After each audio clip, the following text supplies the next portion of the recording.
What's going on, everybody? Welcome back to another collaboration of the Home Field Podcast and the 104 6 and 1 podcast. I'm your host of the 104 6 and 1, Kevin Valentin. I'm the host of the Home Field Podcast. I go by the name of Kyle Dabra. Today, we have a special episode, something that we are very long overdue to do a tribute to Kobe Bryant. Today makes 1 year of Kobe Bryant's passing. Kyle and I, both as very, very big personal Kobe fans growing up, we feel that it is necessary to not only pay homage to one of the greatest of all time, but to share our thoughts, our memories, and some of the greatest moments growing up that we felt are special in our hearts, and hopefully to yours too. So, I mean, Kyle, you being the Laker fan, I wanted to ask you first. The second you hear that man's name, what crosses your mind? To be honest with you, I just kind of denied it at first. It just seemed like it didn't seem real at first, just because when you see the headline from TMZ that Kobe Bryant died in a helicopter crash, just it doesn't make any sense. You just kind of hope that it's a hoax. It could be fake. It could just be somebody just trying to get some attention. But when it finally when it finally started spreading on Twitter, that's when I was like, oh, like it's for real. And then when I saw there was a news camera shot um, over in Calabasas where the helicopter crashed. Um, Pretty much at that point, like I knew that it was pretty much confirmed at that point, and I was just like, the thing was, for the most part, I was in shock. I couldn't believe it, and it took about really like about a day or so for it to really set in. Um, I remember, I think I got a text from somebody. I don't remember who I got a text from, and I think like the first thing that I said after they sent Kobe died was just damn. Like when somebody sends you a text like that, just out of nowhere, I forget who sent it. I wish I knew I'd sent that text to me.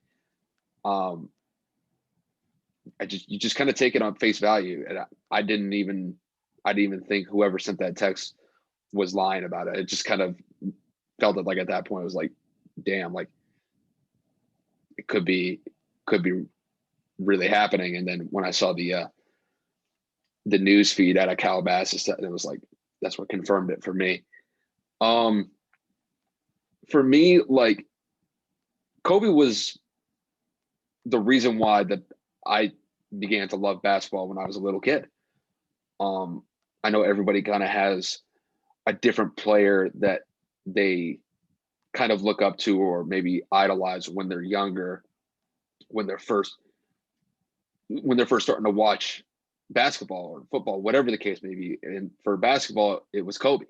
I just thought that the way that he played the game, the way that he was able to just shake defenders and just play nonstop whenever he was on the court, give it everything that he had.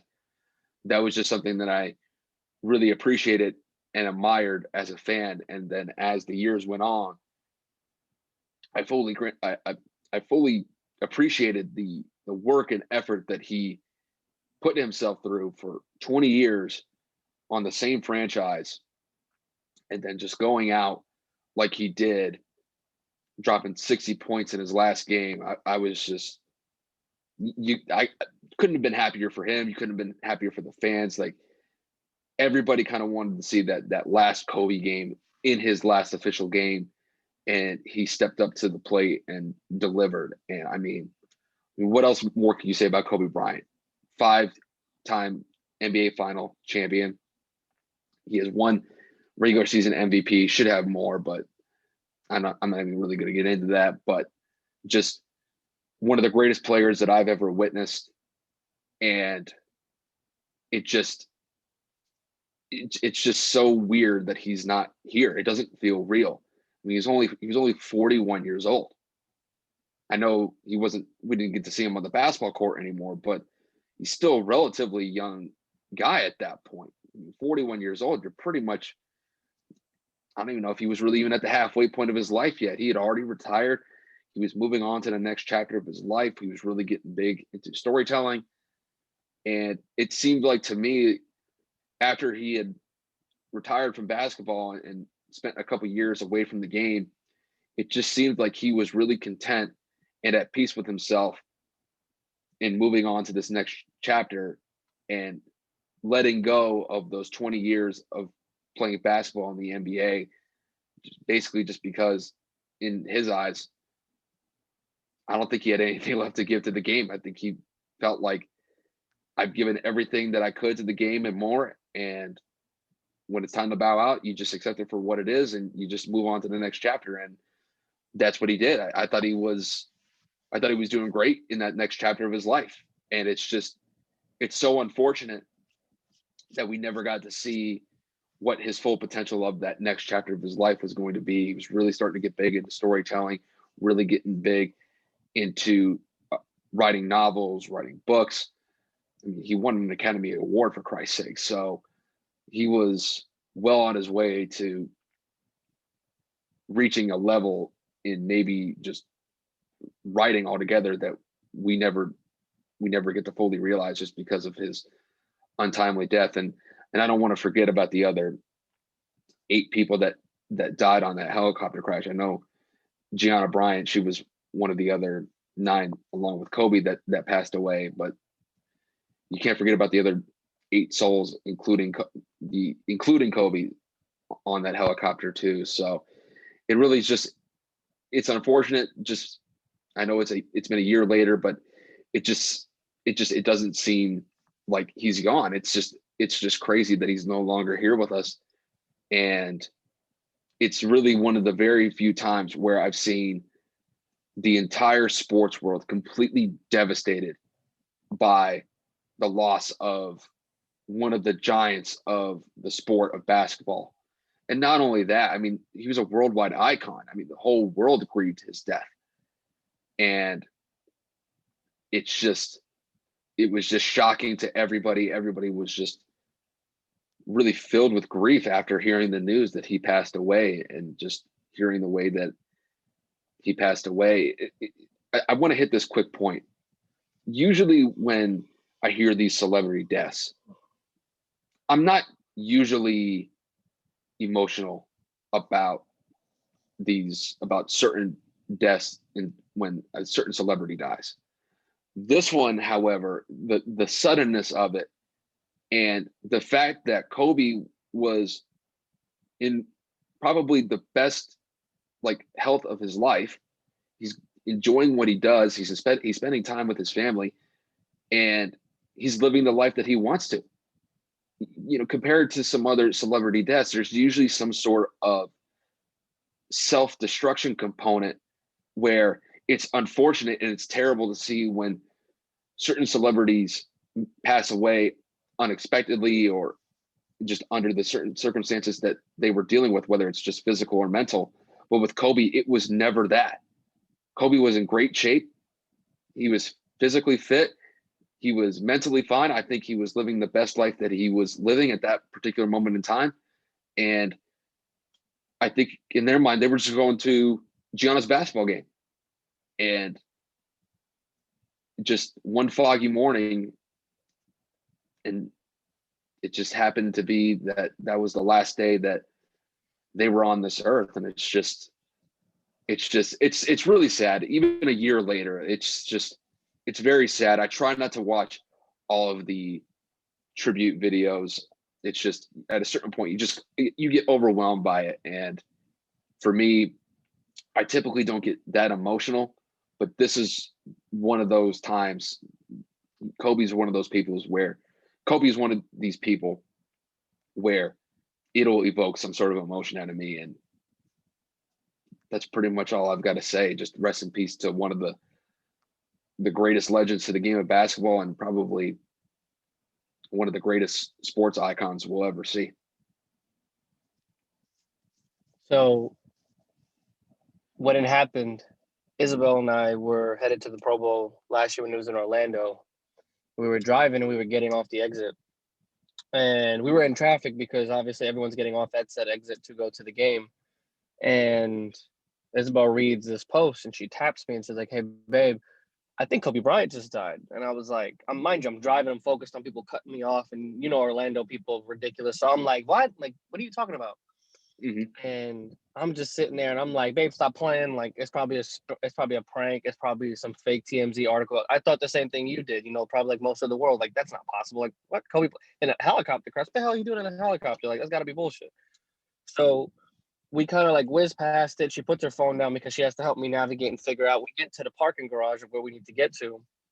I close the door of the car and I hear the parking tenants in the parking lot say, "Oh my God, I can't believe this." And I'm sitting here like, "Oh shit, is something happening in the parking lot?" They're all huddled together. And as we walk closer to them, I hear another person say, "I can't believe Kobe Bryant just died. He was 40 years old, 41 years old." And I didn't even know the guy. And I ran up to him and I grabbed his shoulder and I was like, what did you just say?" And he was like, "Kobe Bryant just died in a helicopter crash." And I was like, Are you are you kidding? Like, and Isabel like jumps up and she's like, "Oh my God, like I told you." And I'm just sitting there like, she said that my face went pale.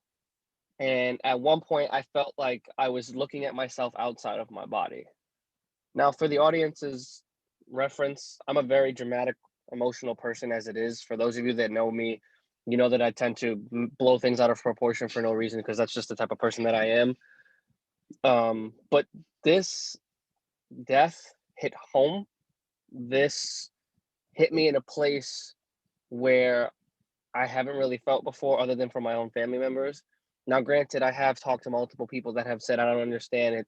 He's just an athlete," or you didn't even know him, or like all he did was play basketball. You didn't really follow him outside of the game. Like he retired already, so it's not like he didn't live his life." And to those people, I respect your opinion, but the fact that you give those answers is because you don't know what Kobe Bryant did for us growing up. And like I say this as I get emotional because it's like Kobe Bryant is the reason I picked up a basketball. Kobe Bryant is the reason that I fell in love with the sport. I hated basketball when I was younger. My dad always made me watch it, and my dad was a big, big, big, super big Laker fan since the 70s. He loved Mhm. watching Kareem, he loved watching Magic and Bird, but he just gravitated toward the Lakers. So growing up, my little brother and I were always, always in Laker gear, Kobe jerseys, Shaq jerseys. There's a picture of us actually in my little brother's room because he's still a Laker fan, of us with the Larry O'Brien trophy when it was at the NBA store in 2001 after the Lakers just repeated. Mhm. And there's a picture. It's me in my yellow Kobe jersey, my dad in his yellow Kobe jersey, and my little brother. He's little in his Kobe jersey with the purple 8. And I look at that picture and I'm just like, I can't believe it. Like this is where it all began. So to hear that my reason to play, my reason to pick up the ball, the guy that I watched religiously every chance I could whenever my dad would let me stay up is gone, it crushed me. Like Kobe Bryant was more than a basketball player. Kobe Bryant was more than just a sports figure. Like as you stated, he's a global icon for his mannerisms and attitude on the court with the Mamba mentality, with how he was with his fans, his wife, his family, and now obviously like after he had retired, what he had become to women's basketball and coaching being a passion of mine with kids when I was younger. So to see Kobe hit all of these accolades and achieve all this greatness to then continue that greatness and not only just I'm gonna retire, I'm gonna chill at the house, I might do a couple signing events. No, Kobe passed on his wisdom to youth, and he didn't just pass it on to men.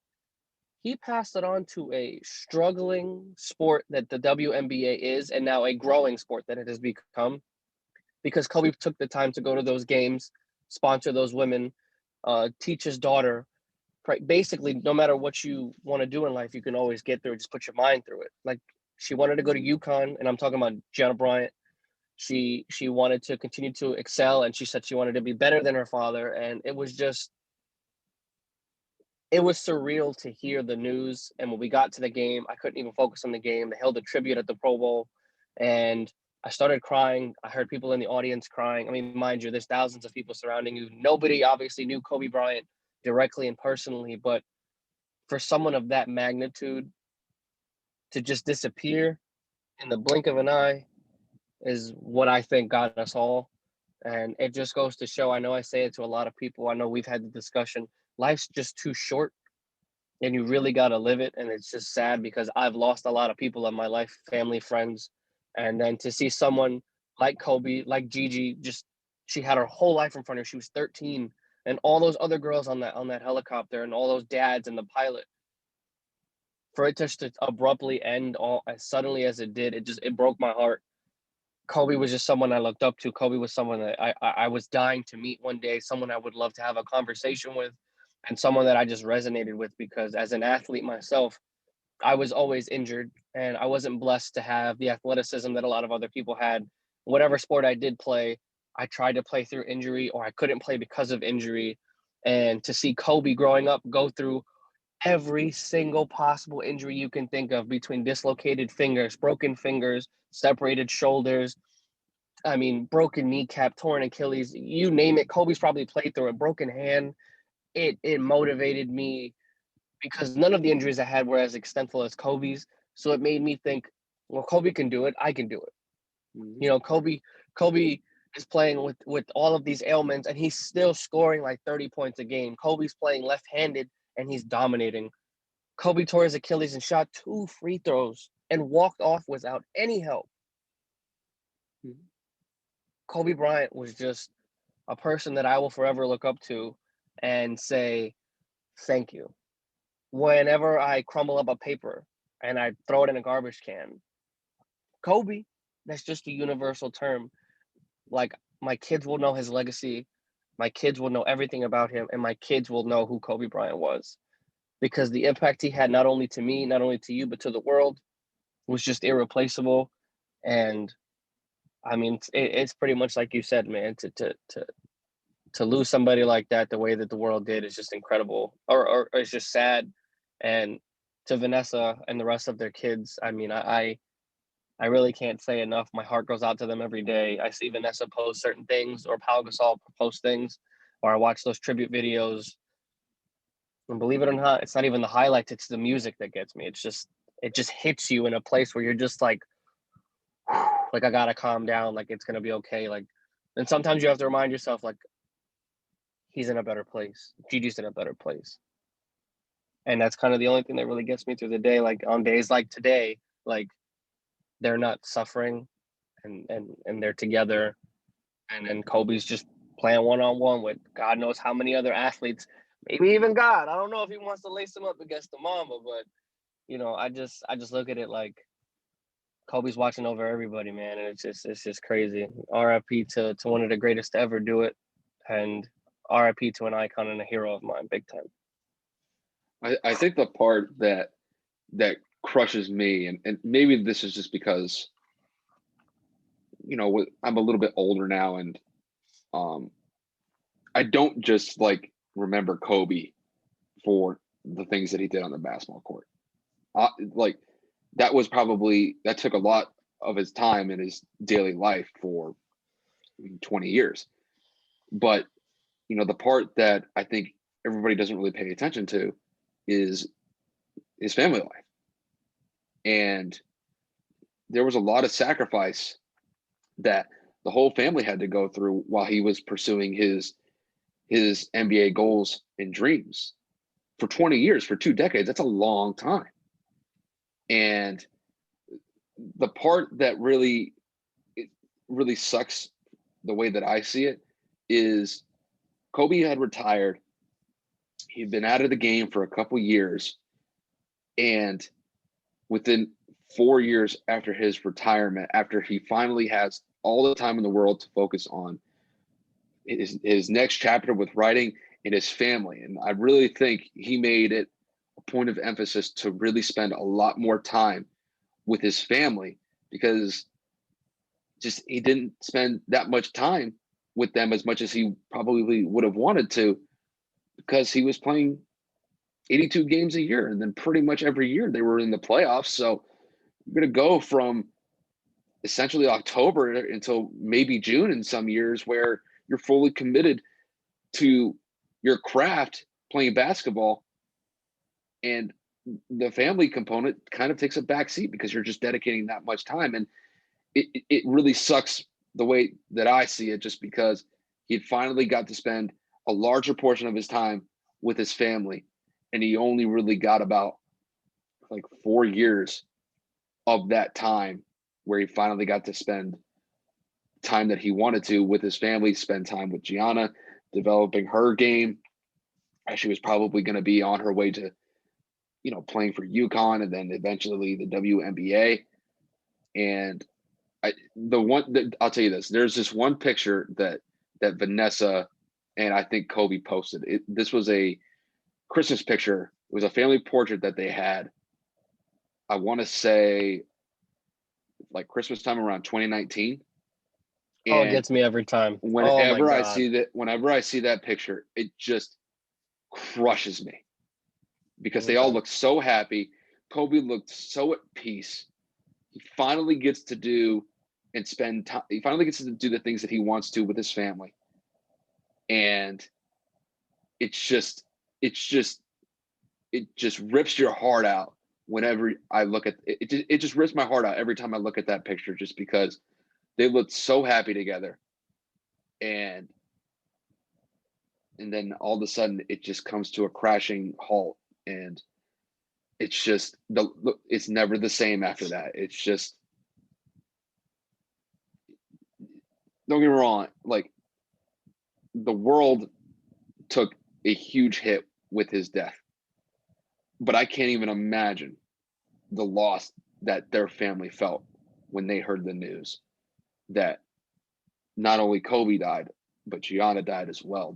That's just the levels of devastation. I can't even imagine what they were feeling when the news broke. It's just, I'd never put that on my worst enemy.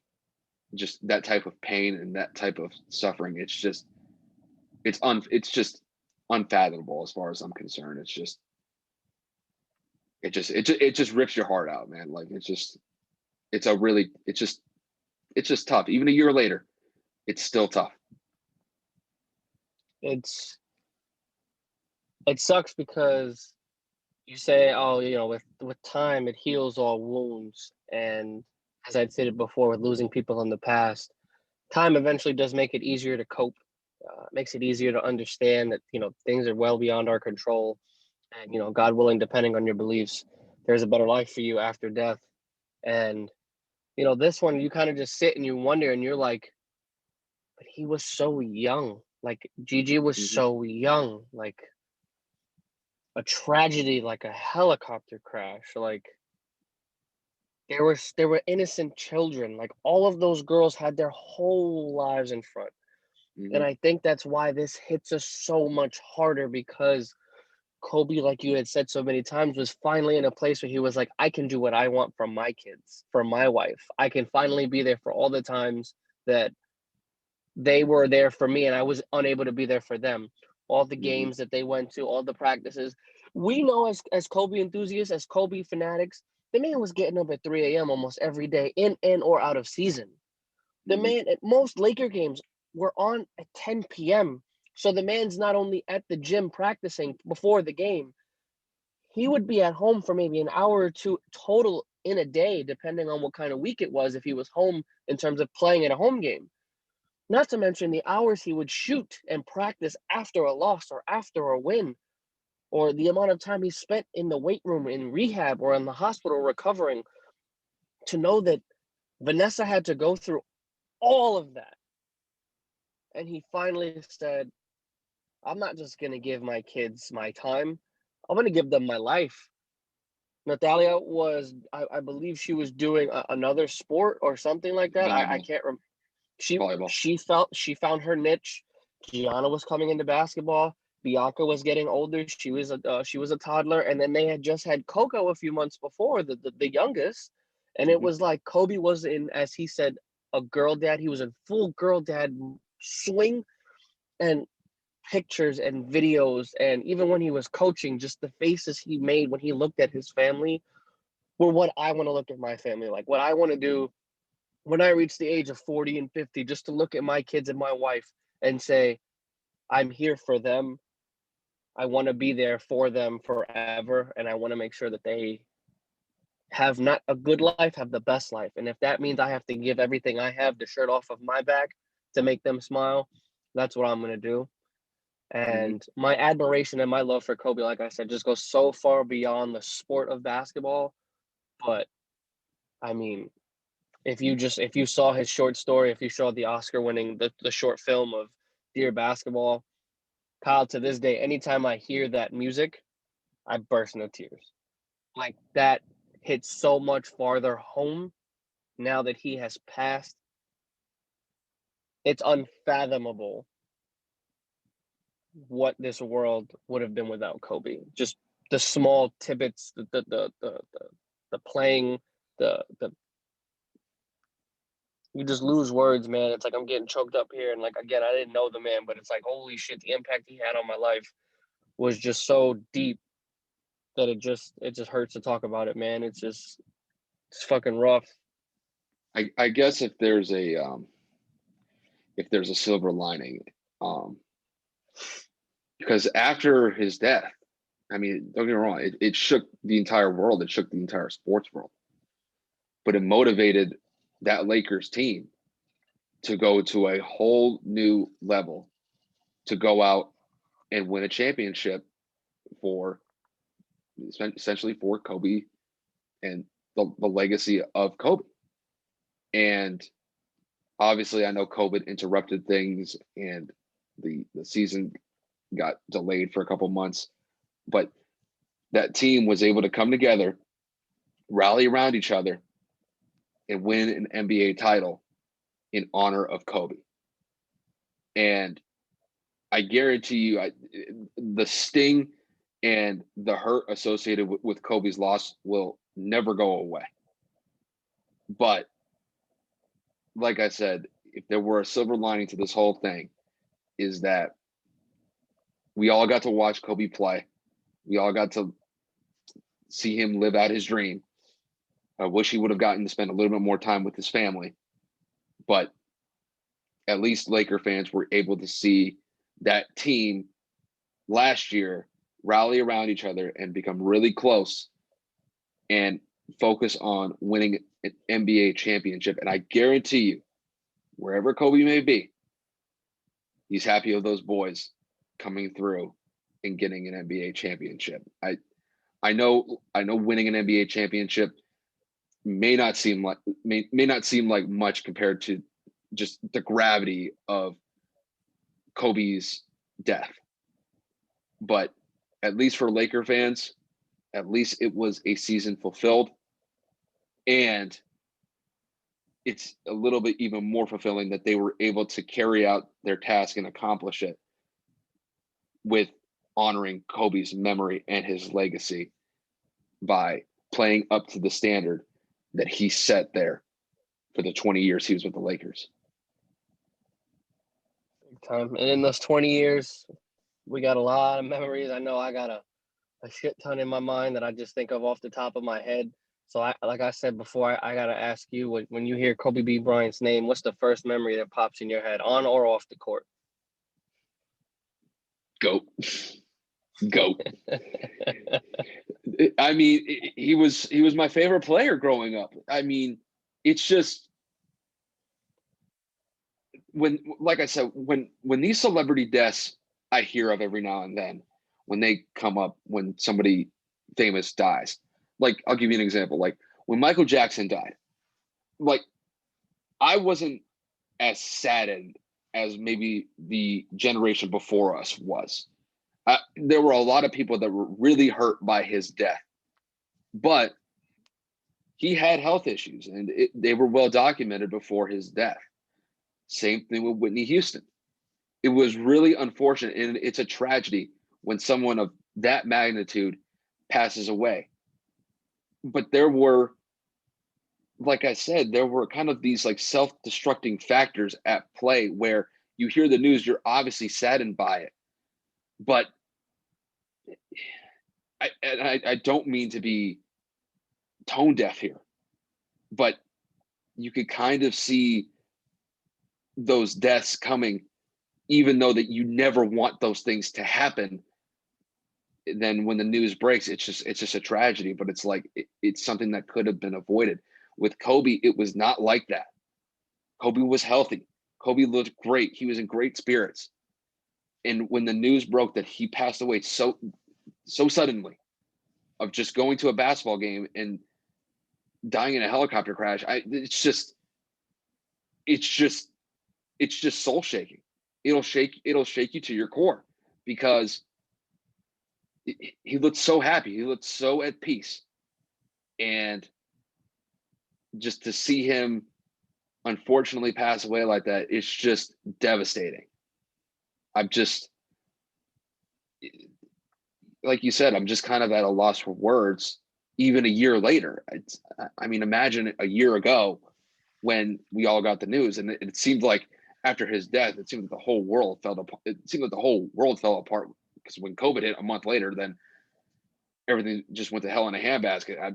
You can honestly make a pretty solid case that Kobe may have been the glue that was holding the world together, and then after he passed away, then the world just went into shambles. So it's just, like I said, it's so tragic, even a year later, and I could go on and on and on, but it's one of the greatest. It's one of the biggest tragedies I've ever seen, and to me, it's one of the biggest celebrity deaths, and it's really the only one that's affected me, because he was literally the guy that I idolized growing up, watching the sport of basketball. What's your favorite memory? My favorite memory? Oh my God, there's so many. I'll tell you this. It wasn't him dropping 81. It wasn't him dropping 62 in 3/4 against the Mavericks, or outscoring the Mavericks in 3/4. It was when they won their 4th championship. So at the time, my grandfather his health was starting to go into decline at that point. And the one thing that we would do a lot of the time is, whenever there was a Lakers game on, because he was a big Lakers fan when he was younger. And it was just really cool to just sit down and watch the Lakers win the title against the Orlando Magic for Kobe's 4th title. And it was just really cool for me to spend quality time with my grandfather, just watching Kobe go to work. And I know that there's so many memories that you can pick and choose from, but that one will always kind of stand out to me, just because even though that my grandfather he had a stroke when I was before I was born, and he really couldn't speak that much, but I was able to communicate with him, and we really spent a lot of quality time watching Lakers games, even though that he wasn't in the best health necessarily. And it was just, looking back at it, I'm glad I was able to spend that time with him, but at the same time, watching Kobe Bryant just go out and do his thing. That is something for me. I'm really thankful that Kobe brought to my grandfather and I, because it's priceless. You can't put a price on that. So I would say my favorite memory of Kobe. Well, I don't know. I can't even really knock it down to one. I have like 2 or 3. I would say the first one would be Kobe's first championship, which was it the Sixers or was it the Nets? I can't remember which one that was. 2000 was I, I the think it was Sixers. I think it was the Sixers. So Yeah, they played the Pacers at some point in that 3-peat. I think they so played I the would Pacers and say, the Nets. yeah, I know the Nets they swept the Nets and they swept the Pacers, but the Sixers were the ones that gave them that one game, like Allen Iverson dropped like 50, and Yeah. I think it was in game 1 too, where it was like I was so young, I was like 6 or 7, because it was 2000, and I'm sitting there and I'm just like, this is when I just started getting into basketball, so I'm looking and I'm talking with my dad, and he's showing me all the tidbits and like, oh son, like that's Allen Iverson, that's the Dikembe Mutombo, like I'm just like, oh wow, like this is incredible. And then Allen dropped 50, and I'm just Mm-hmm. like, Dad, oh my God, is it over? And I'll never forget, my dad looked over to me and he was like, son, Watch. They'll be ready next game. And they went on to win 4 straight. And obviously they went on to three-peat. But that beginning, that's like the first big memory I had. And I was just in awe. Like I was in awe. I was like, oh my God. Like this man is incredible. He was our Michael. When Michael played, we were too young. Like Michael finished in 98.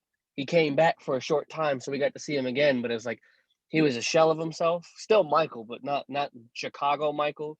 But to see Kobe from the age of 6 all the way through my life, but to see it start there was magical. Like I can't really use another word because I was just like, this man would on the blink of an eye go for 30 in the finals matchup.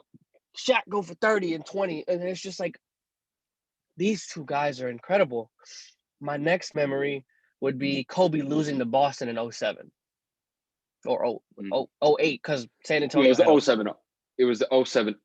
It was the 2008 No, season. yeah, I was gonna say because the year 2008 before season. was the sweep of Braun by the Spurs. Yeah. Yeah. So at this point, I have already transitioned my fandom into the Mavericks. I became a Mavericks fan short after the 2004 season, which was Steve Nash's last year in Dallas. So I was already in the full swing of being obsessed with Dirk and like I can't believe someone of that size. Growing up, I watched Shaq, so someone tall. I never put a jump shot skilled athlete like that together 1-on-1. So when I saw Dirk and I saw Steve, I just kind of transitioned, and my dad was like, if that's the way you want to do it, pick your team and then roll with it. Don't come back to the Lakers show. Like, don't come back to the Lakers show. We don't want you if you're gonna leave. Because he was like, Shaq already left. We don't need people leaving like you. And I was like, no. Like, I'm gonna stay with it. So 3 years down the road, I'm well indulged in the basketball. I'm 12 years old, 13 years old, about to go into high school, and Kobe goes and loses to the Celtics in 6. I was in distraught because that was the person, like I had said so many times on this call, that was the guy that I had looked up to for so long. That's a guy that I still love to watch him play basketball. Like the man he could do no wrong in my eyes. Obviously, the legal case that he had was dismissed and whatnot. I'm not excluding that. Kobe was no perfect human. What I'm saying in regards to basketball, the man was just so almost godlike to me to see him lose, other than the Detroit series, because the Detroit Pistons was just an overall better team. Like I felt the Lakers just were not prepared for that. I felt they underplayed them, and that big four of Tayshaun Prince, Chauncey Billups, Richard Hamilton, and Ben Wallace were just like ridiculous. But like to see them go toe to toe with their arch rival, hearing my dad talk about it growing up, Boston and LA, for them to lose the way that they did and Kobe to struggle and to grind and literally just look like he had been defeated, like the hero of my story lost. And I was just like, what? I then realized Kobe, the grind, the gears were turning. He had said publicly, like, this isn't over. And I'm just like, man, Kobe about to be back. It's gonna be all right. Like Boston need to come back. Boston needs to do what they need to do and come back.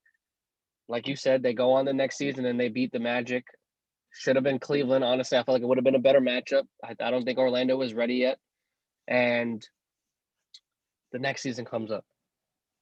We get the rematch we've all been waiting for. 2010 season, we got the Lakers coming back to repeat. Kobe mops the floor with them. They win in 6, but Kobe was just a man on a whole nother. He did not care what he needed to do. They won 7. It was 7? I thought it was 6. They beat the Celtics in Game 7. It was Game 7. Remember? Kobe didn't have like that great of a Game 7. Ron Artest scored like 20 points in Game 7. Oh, right. Ron Artest went off that game. That's right. Game 6, Kobe struggled, actually. And that was in Boston, right? Because back then it was 2-2, 1-1-1, right? Nope. Or it was 2-3. 2-3-2. 2-3-2. Okay. I don't know why. Dude, my memory is all foggy. Yeah. The way that I remember it was the Lakers were down 3-2 going back to LA for Game 6. They dominated Game 6. And then Game 7 was really a defensive battle. But Kobe didn't have a good game 6. No. I thought he had a decent Game 6. I But don't have the game stat, 7 was the but Game game 7 7 was was the bad he one. struggled. Game 7 he Yeah. struggled. To get back on my memory, obviously it's fogged because it's been so long. I obviously must not remember as vividly as I thought I did. To see him beat the team that he said he was going to beat, to see him overcome all of the adversity, to see him just come into the next season not only with the mindset of I'm gonna fucking beat you, but I'm gonna do it at any means, was just incredible. And the determination that Kobe Bryant had that year was just I don't even know what to say.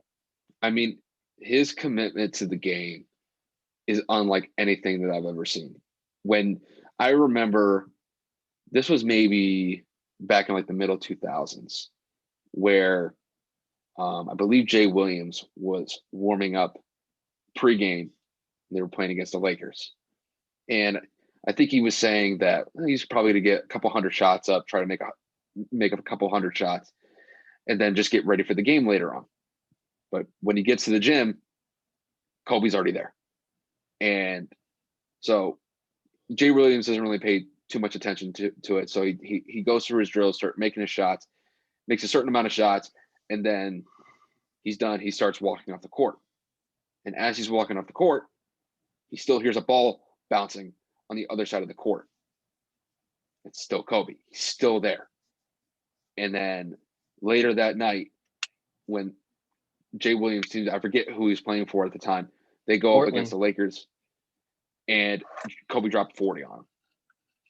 And I remember Jay Williams was saying after the game, he asked Kobe, was like, why were you there like so long pregame, just getting all those shots up? And he said, because I saw you on the other side of the gym. And basically, the takeaway that I took away from what Jay Williams was trying to say was, no matter how good or how much commitment that you are going to go, I mean, how far are you willing to go? Kobe would go even farther. He would let nobody beat him as far as his effort goes. And he will go to literally the ends of the earth to make it happen. If you're given 100%, Kobe's given 110, 120%. He would not stop. And the guy was just a machine, dude. He never stopped. And up and really till the point that he retired, even after his Achilles, he was still trying to go out there and get wins for the Lakers. Obviously, the last couple of years for the Lakers were kind of ugly because they were pretty much out of playoff contention for the most part. In the last couple of years, he was with the Lakers, but he gave it everything that he had. And as a Kobe fan, as a lifelong Kobe fan, I can appreciate that, because there are some guys now, don't get me wrong, they're great, but they loaf every now and then. Sometimes they'll take games off. They may only go 75, 85, maybe 90%. Kobe would give you everything that he had, no matter who he was going up against, whether it was in the middle of January or early in February or in Game 7 of the finals. It would not matter. He was giving you everything that he had. I remember that Jay Williams story. I remember Kobe, like, I guess the quote that Jay Williams said, he goes, it doesn't matter. He goes, I want you to know it doesn't matter how much work you put in, because I put in that much more than you. Yep. Like, the amount that resonated and that stuck with me was insane. Not because I was a fierce competitor like Kobe. Absolutely not. I was probably one of the laziest people on the court, on the field. Like, yes, I was competitive and as athletic as I wanted to be to a certain extent, but I didn't have that fire that Kobe had. I didn't have that passion of I'm going to be better than you no matter what. But hearing that story just like burns you up inside. Like, I want to go out there and I want to I want to kill it in everything I do. I want to go to the gym today and I want to put up 500 pounds. I want to go to the basketball court and lace them up and dunk on somebody. Obviously, we know that both of those things can't happen because I'm a brittle piece of glass. But to know that Kobe didn't care who it was, it could have been Michael. It literally could have been Michael in his prime, and he would have literally outworked Mike, I feel like, in almost every way. And that's another competitor in the same sport, but in the same time frame, in which you're like, damn, imagine those two go off at each other at their primes, because they obviously played against each other in 98 and 97 a few times, but Kobe was just coming into himself. Kobe was just becoming Kobe.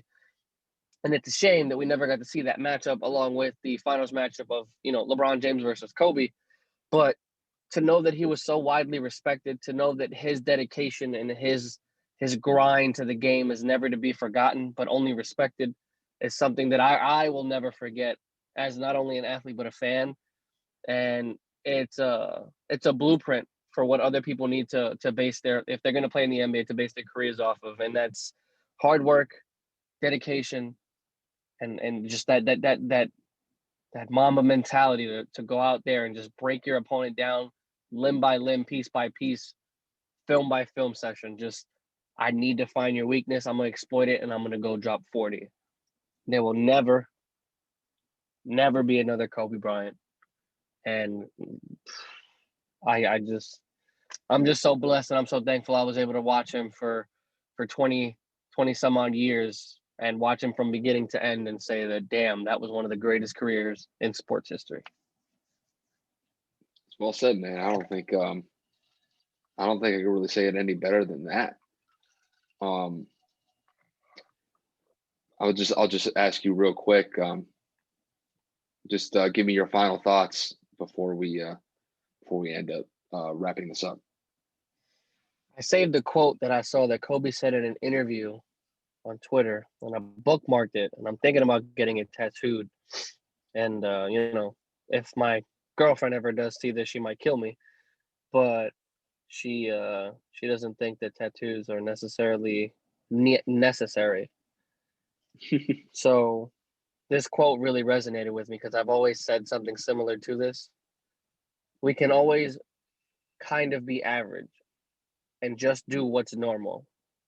I'm not into doing what's normal. It's simple, it's short, and some people may not understand what it even means. But as a kid growing up in the Bronx, who wasn't exactly the most normal individual, kind of like one of the odd kids, just different. I always told my friends and people that made fun of me, like, I'm not normal, and I'm cool with it. I like being different. And to know that Kobe said in a quote that I never realized, he said, I'm not with this normal shit.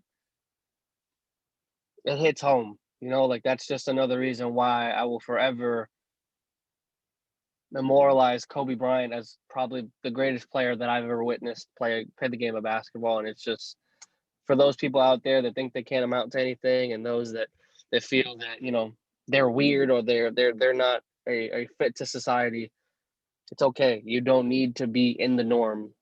You just got to be you, and enjoy being you, and be the best you that you can be. And rest in peace to Kobe Bean Bryant, Gianna Bryant, and all those lost on that helicopter crash last year, because Lord knows we miss everyone there. Mm-hmm. As far as me, I'm going to pretty much just try to sum it up as best as I can, just short and sweet. Mamba out and Mamba forever. I don't think I could really say it any better than that.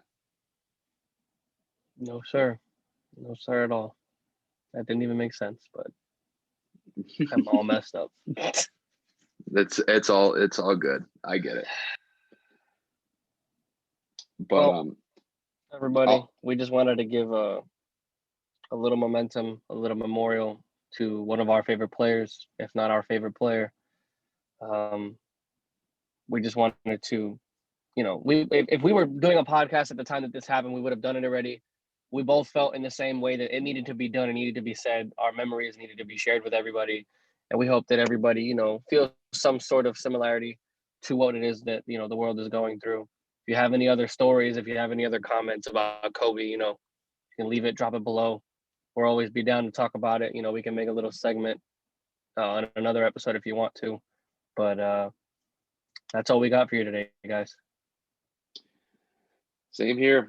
I really can't add anything else, but I want to I want to thank Kevin and I coming back together for, obviously, I wish putting out this episode would have been under better circumstances, but obviously with the 1 year anniversary of Kobe's death, we had to link up for this one. So just want to take the time and appreciate you coming through and speaking your piece about what Kobe meant to you and the memories that you'll have with from him forever.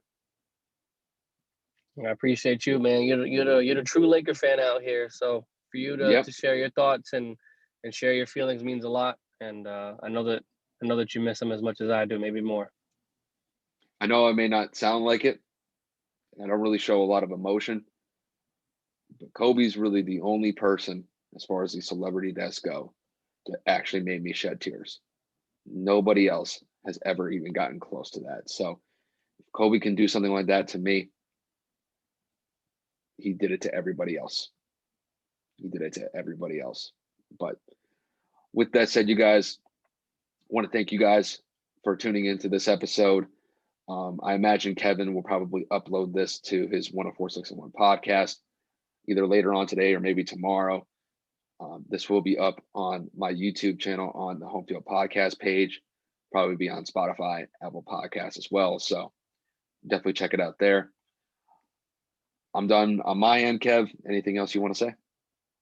Oh, sir, ready to go. Appreciate everybody for coming out and the support. All right. Thank you guys. Thanks, guys, for tuning in.